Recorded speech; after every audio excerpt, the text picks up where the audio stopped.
Assalamualaikum warahmatullahi wabarakatuh. Salam sejahtera untuk kita semua. Sebelumnya, perkenalkan nama saya Gusti Randa Pakaya dengan nomor induk mahasiswa 2214-21009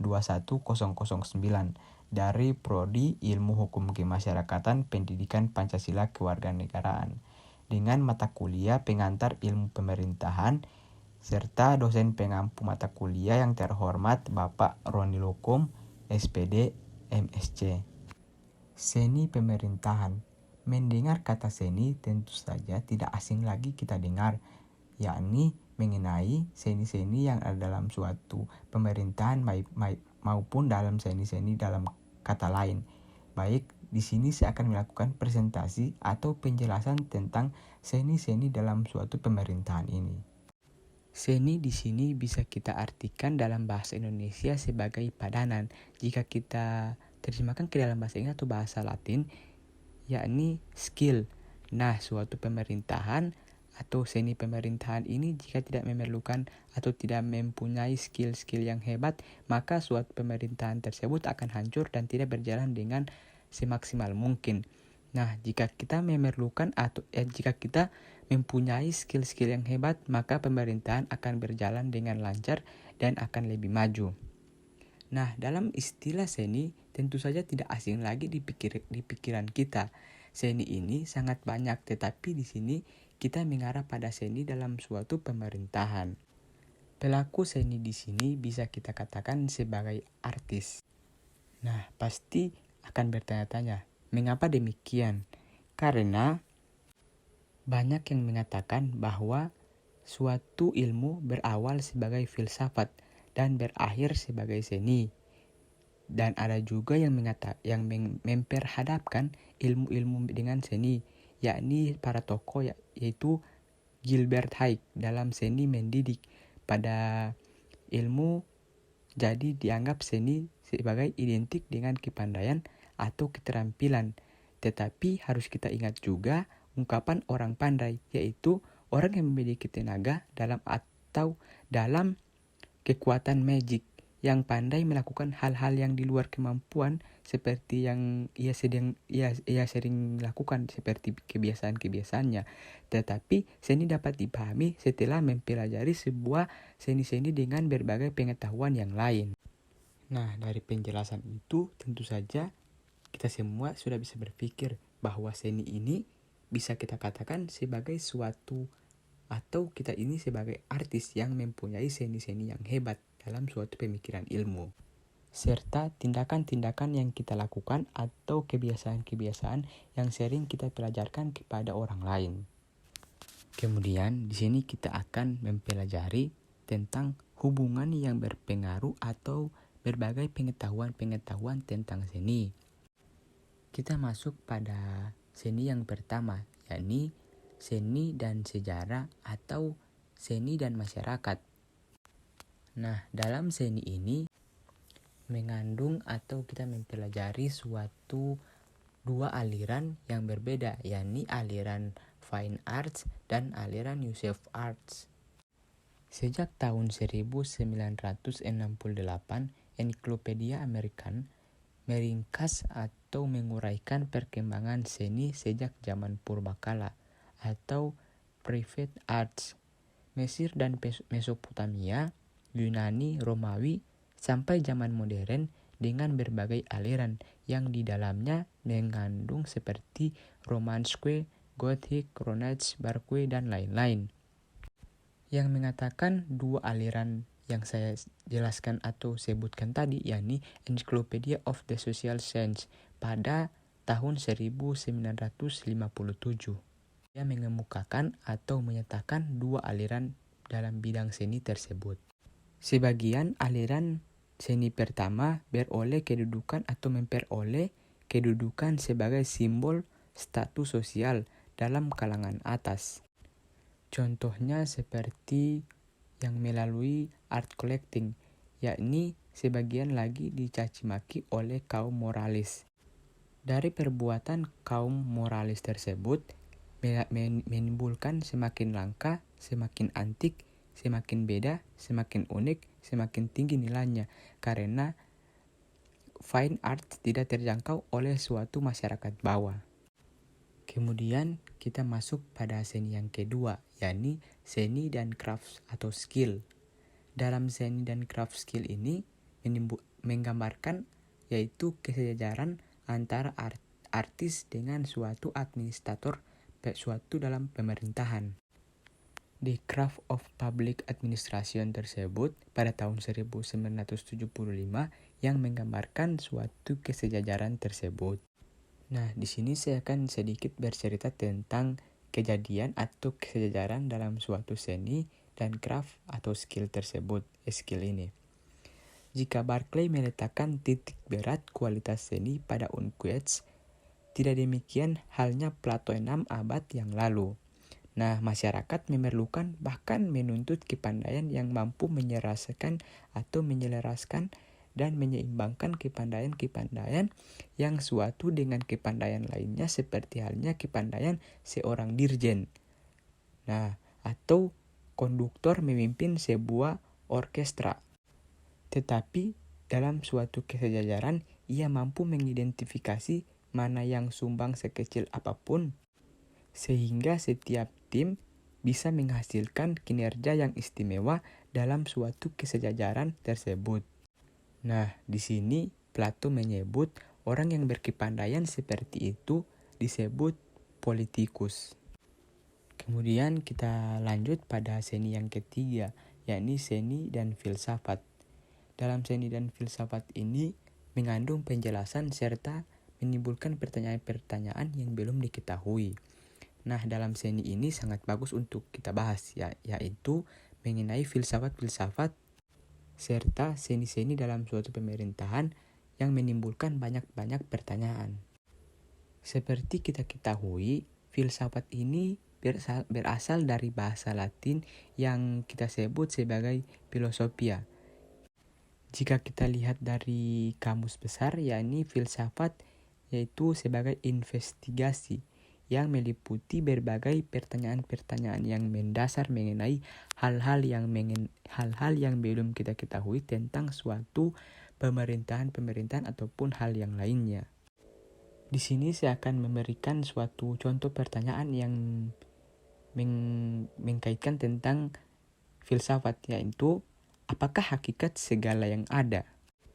Dari pemahaman tentang hal itu, lahirlah ajaran yang disebut sebagai ontologi atau Latin ontologia cabang metafisika yang mempelajari the nature of existence.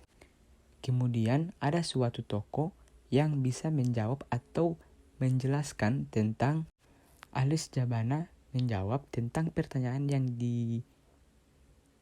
diterapkan atau dipaparkan di atas tadi, yaitu tentang di atas pembimbingan ke filsafat pada tahun 1952. Jika kita lihat dari segi kuantitatif, serba fana atau serba kekal dianggap sebagai ide atau roh dengan kenyataan terdapat hubungan bagaimana manusia menyatakan hubungan-hubungan itu. Selesai kita mengetahui tentang filsafat-filsafat yang ada di pemerintahan, kemudian kita masuk pada seni. Nah, seni itu percobaan menggambarkan perhubungan gaib antara lahir dengan batin, antara yang fana dengan yang kekal. Serta bisa kita sebut sebagai hubungan atau uraian tentang fisikal dengan metafisikal. Yakni manusia berpikir, berimajinasi, mempunyai ide atau cita-cita yang ambisi dan obsesi terhadap usaha-usaha yang ia ingin capai. Manusia bekerja keras dengan hal apapun itu. Begitu sebuah cita-cita ia tercapai. Nah, kemudian cita-cita tercapai melainkan sudah menjadi kenyataan. Setiap keberhasilan yang ia berikan atau tandanya sehingga dapat diamati dalam sejarah. Tetapi tidak cukup sampai sekian. Muncullah cita-cita baru. Cita-cita baru dikejar. Demikianlah dunia makna terbentuk dari setiap terus-menerus. Tetapi dunia dalam ide seseorang jauh lebih besar karena pemikiran setiap orang pasti berbeda-beda. Ketimbang dunia nyatanya, dunia terlalu berat atau terlalu terbatas tentang hal fana untuk dapat dijadikan alat untuk mengapresiasi suatu pemikiran-pemikiran yang ingin mencapai cita-cita lebih tinggi. Kita mendengar suatu peribahasa mengatakan, namun nilai cinta jauh lebih tinggi ketimbang seberkas bunga, seanggap apapun bunganya. Kesuksesanlah yang harus diunggulkan. Dalam diri manusia yang hendak diekspresikan terdiri dari 4 aspek: kegiatan kerja, pemikiran, perasaan, dan suatu kepercayaan diri. Kegiatan atau kerja suatu manusia terbatas oleh sifatnya. Nah, timbullah pertanyaan, bukankah ideal hal yang pertama dapat diekspresikan dalam bentuk-bentuk bersifat diskursus? Tetapi yang kedua dan ketiga serta yang keempat tidak. Persoalannya sekarang ialah bagaimana mengapresiasi pemikiran, perasaan, dan kepercayaan. Ketiga hal itu hanya dapat diekspresikan dalam bentuk representatif yang dapat kita sebut atau bisa kita simbolkan. Nah, simbol di sini dapat kita artikan atau kita terjemahkan yaitu representatif dalam diri manusia dalam bentuk dan makna yang tak terbatas. Itulah sebabnya orang berani menyambung nyawa guna mempertahankan atau melindungi suatu simbol. Datipun ia tak mendapat apa-apa, pemikiran dapat diekspresikan melalui bahasa, perasaan, ataupun melalui musik-musik yang apapun ia pemikirkan. Serta kepercayaan melalui mitos, ritus, sakramen, dan lain-lain. Tapi otot mulai di mana merasa atau tidak berdaya. Nah, jika otot tak berdaya, jika musik pun tidak sampai atau membangunkan semangat-semangat dalam diri. Kemudian seni dalam simbolik ini mengapresiasi diri manusia sebagai alam maupun sebagai ide-ide yang ingin ia capai, serta hal-hal yang dapat kita katakan unik. Oleh karena itu, seni tidak hanya terlihat dan terasa sebagai suatu yang indah, yang baik maupun yang cantik dan sebagainya, atau yang memberi semangat, mengarahkan dan membuat diri kita berani dan menimbulkan rasa yang kuat terhadap apa yang ingin kita capai. Nah, dari hal itu, maka perubahan sosial tidak lain dan tidak bukan adalah transformasi dari suatu simbol atau simbolik. Untuk mengetahui lebih lanjut dalam seni, hubungan untuk pengetahuan, baik saya akan melanjutkan untuk menjelaskan materi ini, yaitu masuk pada seni dan estetika. Estetika ini jika kita lihat dari kata Inggris atau dalam bahasa Inggris yaitu aesthetic, Latin Greek aesthetic, ya dari aesthetic to precise. Jika dalam kamus bahasa Indonesia yaitu suatu yang pertaining atau the sense of the beautiful. Nah, berkaitan lagi dengan suatu filsafat atau seni filsafat. Jika seni estetika ini kita lihat dari sudut filsafat, yaitu seperti atau dikemukakan dalam estetika yang suatu bagian seni yang bersifat menyenangkan dalam International Encyclopedia of the Social Science pada tahun 1972. Estetika ini didefinisikan sebagai the study of man's behavior and expressed in crime arts. Nah, dalam kata tersebut yaitu inverse and understanding, yaitu influence yang dikatakan yaitu selanjutnya bahwa work as the aesthetic discourse as be perceived con with music in laws and the visual arts. Keterangan yang dapat dijelaskan di atas yaitu menjelaskan tentang hubungan antara seni dengan estetika dan antara seni dengan perilaku-perilaku manusia. Baik di suatu pihak, yakni daya kreatif manusia untuk menciptakan atau mencipta suatu produk seni yang dipengaruhi oleh kepribadian dan lingkungan pelaku seni, baik di pihak lain maupun pihak sendiri. Nah, seni bisa mempengaruhi perilaku manusia. Nah, dalam suatu hubungan yang dijelaskan tadi bisa menjadi sasaran dalam suatu kajian yang estetika. Lanjut pada yang selanjutnya, yaitu seni dan budaya. Dalam suatu inti budaya, nilai yang perlu diaktualisasikan atau maupun diekspresikan atau dipresentasikan dengan menggunakan cara atau dengan alat tertentu. Alat atau cara untuk mengaktualisasikan, mengapresiasikan, serta mempresentasikan suatu nilai berbentuk dengan kemampuan serta skill-skill, yakni yang bersifat aktif dan disebut facial. Nah, setiap nilai dapat diaktualisasikan dengan embed dengan berbagai facial sehingga orang berbicara dengan nilai multik. Sebaliknya, di dalam suatu facial dapat ditanam atau dimuat dalam berbagai nilai sehingga terbentuk konsep facial multaf. Nah, dari sini muncul konsep tentang skala nilai dan sistem nilai. Jika sistem nilai tersebut dipengaruhi oleh kepribadian pelaku budaya, nilai juga dapat dipengaruhi oleh lingkungan, lebih-lebih mengingat lingkungan atau organisasi misalnya seperti dalam sumber facial atau lingkungan yang terus berubah-ubah, dan pelaku budaya juga demikian. Lingkungan yang satu ini juga dengan lingkungan yang lain berubah dan berbeda menurut dalam suatu seni dalam teori budaya ini. Nilai dengan facial harus kompatibel, selaras, seimbang, dan serasi. Demikian juga dengan lingkungan. Nah, oleh karena itu, supaya suatu unit budaya bisa dikompatibel dengan lingkungannya, diperlukan persediaan atau stok sampel yang cukup atau substance, baik kuantitatif maupun kualitatif, serta distributif, agar setiap saat pelaku budaya dengan leluasa dan cepat memilih facial yang tepat bagi suatu nilai untuk suatu lingkungan spesifik.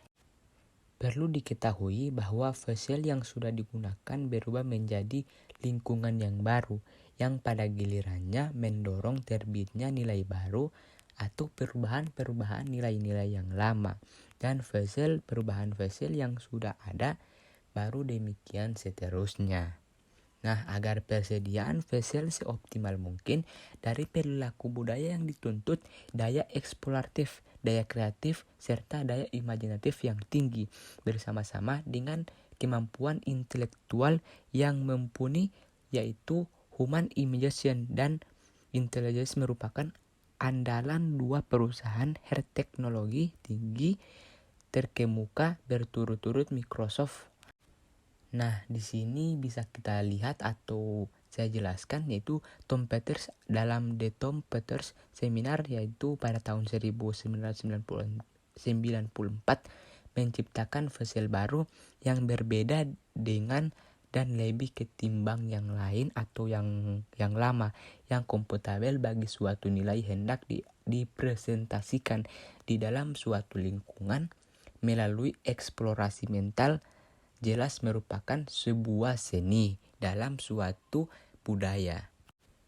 Selanjutnya yaitu seni dan ekonomi atau bisnis. Jika saya lihat atau saya pikir, dalam setiap lembaga ekonomi berfungsi untuk sebagai alat peningkatan nilai setiap sumber daya, baik sumber daya alam maupun sumber daya manusia, atau juga sumber daya buatan. Hal yang seperti itu bisa membentuk perilaku bisnis yang membeli semurah-murahnya atau menjual semahal-mahalnya sesuatu hal atau barang. Dari hal seperti itu kita bisa mempergunakan waktu atau memaksimalkan kebutuhan-kebutuhan yang ingin kita capai. Terlebih-lebih hubungan yang terjadi jika nilai terkait bersifat luhur atau sakral di pasar demi bisnis atau suatu fasil bisa lepas atau dilepaskan dari nilai ekstrinsiknya. Untuk lanjut dalam penjelasan atau hubungan dalam pengetahuan seni dan politik, mari kita simak puisi tentang politik itu seni.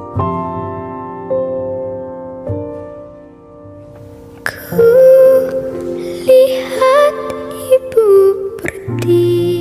Politik itu seni. Karya M. Fafi Rahmatillah. Inilah diriku. Tak pernah ada kata istimewa, tak ada kisah indah bisa tercipta. Ceritaku selalu sama, menawarkan fata morgana, merancang jitunya kecurangan, melukiskan tinta kecewaan.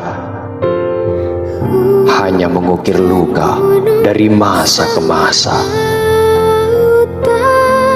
Begitu banyak kupotong pita pembangunan, begitu banyak pula kupotong hak-hak rakyat tanpa terbesit rasa kasihan.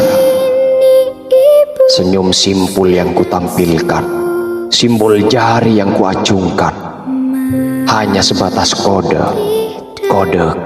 kemunafikan. Akulah setetes nila yang merusak susu sebejana. Akulah pondasi utama palsu sebuah cinta. Akulah politik. Akulah seniman. Seni membumbui setiap kata. Seni memanipulasi data. Akulah politik. Akulah seniman. Seni membuat perangkap. Seni membunuh lawan kelas kakap. Di saat aku politik berkarya, aku bisa membuat keonaran. Banyak orang menjadikan aku kambing hitam. Banyak hal yang kuterima, kritik, saran, bahkan ada hinaan dan juga cacian. Sering ku dengar suara hati rakyat yang berucap sambil merangkak, bilakah kiranya hatiku damai, kapankah makmur nan permai, adakah rasa membawa cinta? Hati ini sudah lama terlukai. Adakah kata tanpa dusta? Manakah janji yang kau cipta? Ketika kursi kau duduki, rakyat mati akan sumpahmu tadi. Dan berdoa.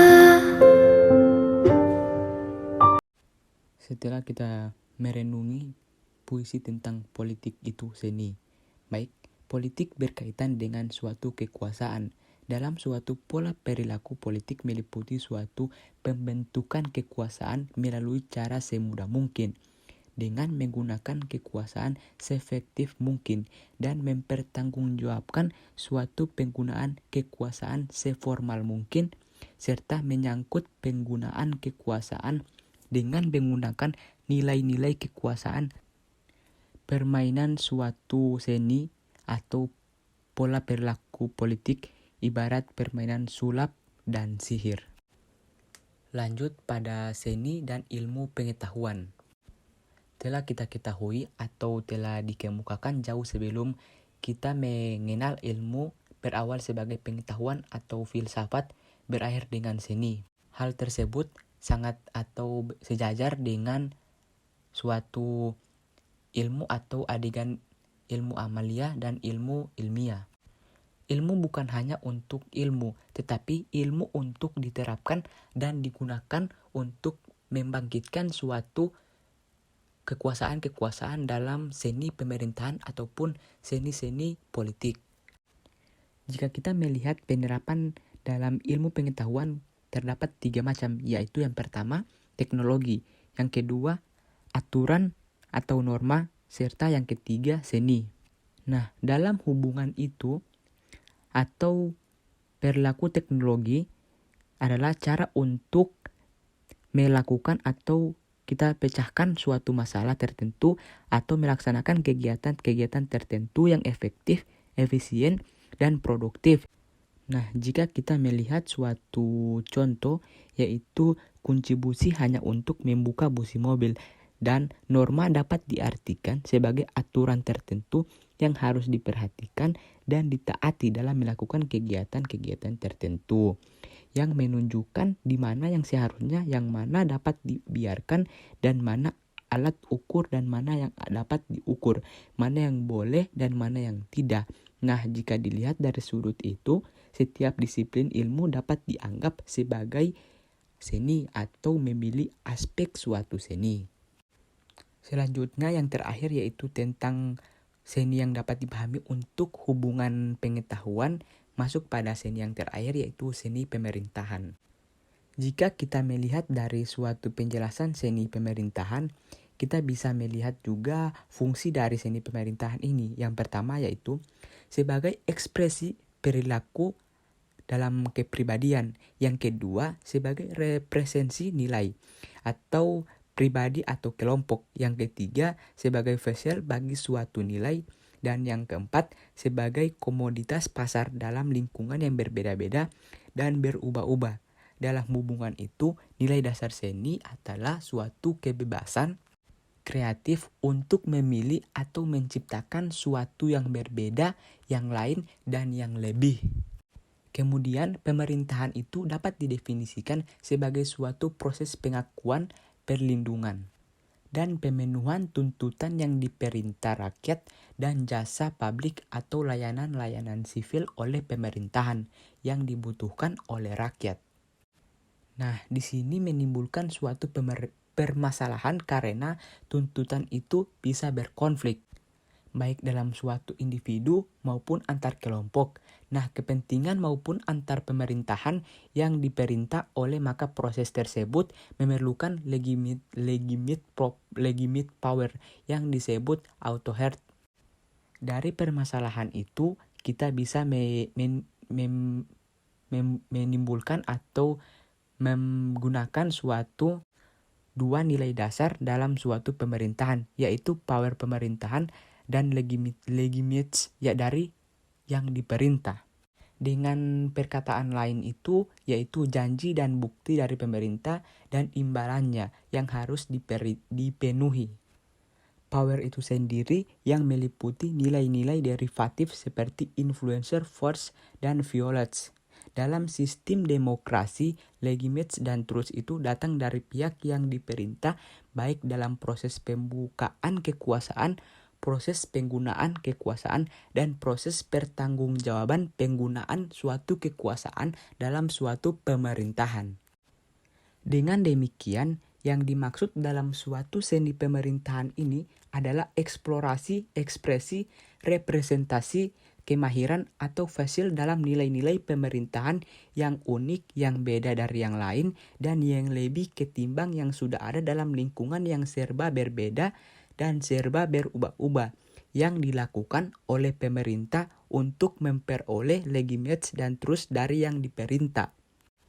Agar suatu fasil seoptimal mungkin dari perilaku pemerintahan dituntut daya eksploratif, daya kreatif, dan daya imajinatif yang tinggi bersama-sama dengan kemampuan intelektual yang mumpuni atau membawa suatu kekuasaan pemerintahan yang lebih diinginkan oleh rakyat-rakyat. Suatu pemerintahan berani menyaung nyawa guna mempertahankan atau melindungi suatu kekuasaan yang telah ia tekankan pada rakyat untuk tidak melakukan ekspresi melalui bahasa, perasaan, ataupun kekuasaan-kekuasaan yang dilakukan tanpa tindakan kekerasan ataupun merugikan orang banyak. Itulah 9 seni yang dapat dipelajari antara hubungan dalam suatu pengetahuan. Kemudian kita masuk pada pengkajian dalam seni pemerintahan. Dalam ruang lingkup seni pemerintahan merupakan suatu lahan dan hubungan peneliti seni pemerintahan dalam suatu bidang kajian konsep atau variabel dalam topik pengkajian, yakni yang pertama dalam bahasa pemerintahan, yang kedua komunikasi antara pemerintahan, dan yang ketiga yakni kepemimpinan dalam pemerintahan. Serta masih banyak lagi suatu pengkajian seni dalam suatu pemerintahan. Metodologi dalam suatu seni pemerintahan berawal dari suatu imajinasi, ekspresi, dan representasi. Dari suatu eksplorasi mental ditemukan kasus-kasus yang mengarah pada perbandingan suatu pemerintahan. Demikianlah presentasi ataupun penjelasan materi ini dari saya. Jika banyak kesalahan mohon dimaafkan. Wabillahi taufiq wal hidayah. Wassalamualaikum warahmatullahi wabarakatuh.